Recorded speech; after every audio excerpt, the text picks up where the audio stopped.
Police arrested a 60-year-old man for allegedly raping a 16-year-old mentally challenged girl. 2 minors raped by senior citizens in as many days.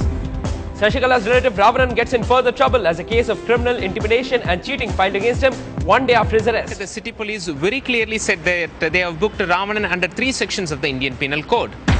Tamil Nadu Congress Committee chief says he can't understand AIADMK's reluctance in the Kudankulam issue. Public joins hands with the police as they nab the kidnapper of the 4-year-old girl who was kidnapped in JJ yesterday. And young minds verbally battle it out in Landmark to find a solution to the problem of corruption. The knife of corruption has endangered our lives. The scalpel of the law is making us well again. A 16-year-old mentally challenged girl raped. Lone housewife at home gets killed. People get hacked to death in broad daylight. Yes, this is still crimes in Chennai we are talking about. We will get you all the latest updates in the next half an hour, but first a look at the national headlines. A new low in Indian cricket. India lose the test series against Australia. They have now lost 8 consecutive test matches overseas. As baby Palak fights to survive in hospital after being battered, bitten and abandoned, the police may be close to nabbing the key suspect. For the first time, the Election Commission chief says time has come for considering Anna Hazare proposal on the right to reject candidates. Imam Bukhari's endorsement of Mulayam Singh Yadav creates fissures within the Samajwadi Party. Senior party leader Azam Khan objects, raising questions about the Imam's political loyalties. It's a crime-packed Saturday in Chennai. Let's get a heads up on all that's been happening in the city in our special segment FIR.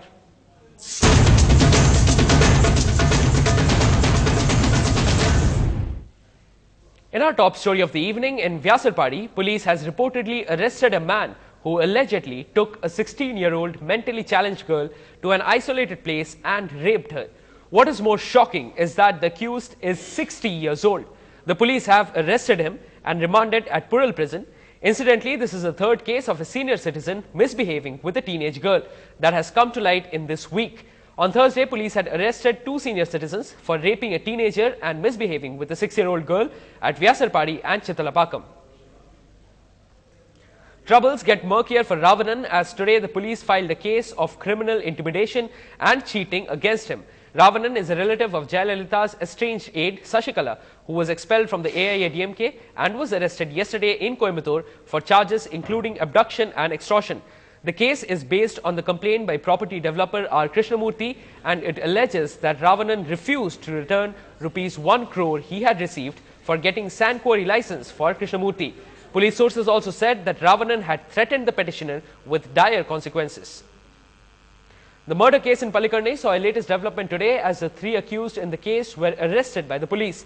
Yesterday, a 36-year-old man called Kannan was murdered in a construction site in Palikarnai. His head was crushed with a grinding stone and there were marks of strangulation. Police say previous enmity is the cause of the crime. The crime rate in Chennai may be on the rise, but with some cooperation from the public, the scenario can definitely change for the better. An example of this are the residents of JJ Nagar, who today nabbed a 35-year-old man who was seen dropping off a 4-year-old girl at her house who was kidnapped yesterday. The police said that the girl who went to buy a pencil near her house was reported missing after that. The man has been identified as Manikandan and has been handed over to the police.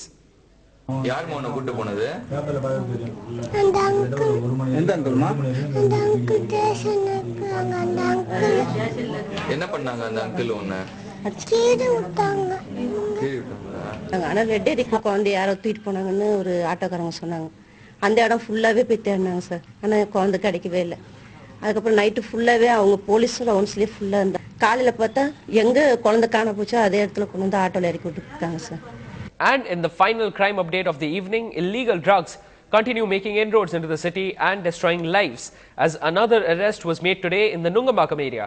Police today seized 2.5 kilos of ganja worth several lakhs from a man called Rajkumar.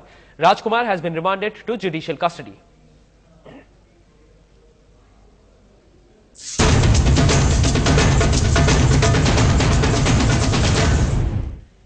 Moving on, soon after Jayalalitha announced her Republic Day gift to sportspersons by sanctioning a budget of 1.25 crores, she has now piled on more incentives for sportspersons by announcing a slew of welfare measures, including allocation of 55 crores for setting up of stadiums and playgrounds.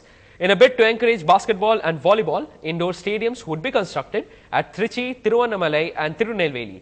Further, as part of talent spotting, 3,400 sports talents would be identified and they would be given an incentive of Rs 6,000 each to enable them develop their skills and win laurels in various international events. Tamil Nadu Congress Committee President B.S. Gyanadesikan today criticized the AIA-DMK stand on the controversial Kudankulam nuclear power plant. He said that the AIA-DMK government's sudden volte-face in the Kudankulam nuclear plant project issue after it had initially supported the project was not understandable. Gyanadesikan also said he could not understand why the state government had not arrested many protesters involved in the anti-KNPP agitation despite registering cases against them. Gyanadesikan further added that the government must not forget that 50% of the nuclear energy produced from the two reactors will be given to Tamil Nadu. Well, it's that time of the year again. People across the country have begun to rack their heads about the upcoming Union Budget 2012. As part of our special segment, Dear Finance Minister, we decided to speak to a few citizens and find out what's on their wish list for Pranab Mukherjee. Today, it's the turn of a young independent politician from Chennai, Sharad Babu.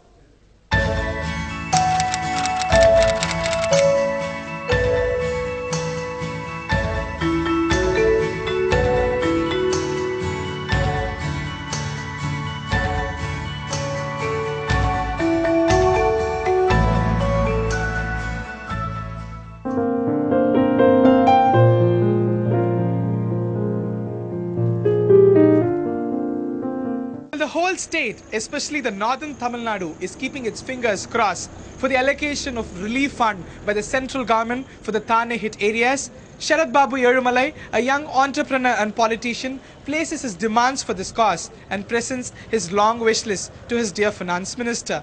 Take a look.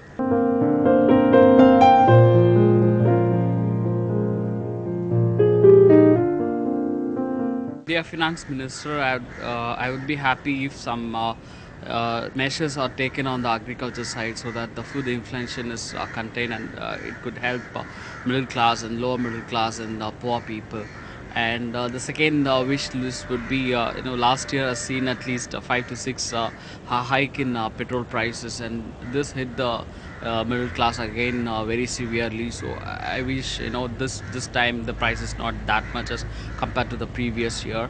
The third one would be some special economic and agriculture package, if that could be given for the cyclone Thane hit Kadlur and Pondicherry and Viluppuram areas.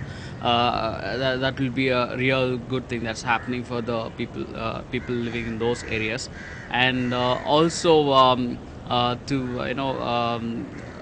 to just exempt VAT for the small and middle level hotels. That would be my fourth wish list. Contain the food inflation. Control the price of petrol. Sharad Babu echoed the sentiments of several crore Indians as a young politician, while his specific request to the Finance Minister was to exempt the middle and small level hotels from heavy taxation. Will his wishes be fulfilled by the budget 2012? Let's wait and watch. With camera person Anand, this is Hariharan for NDTV Hindu.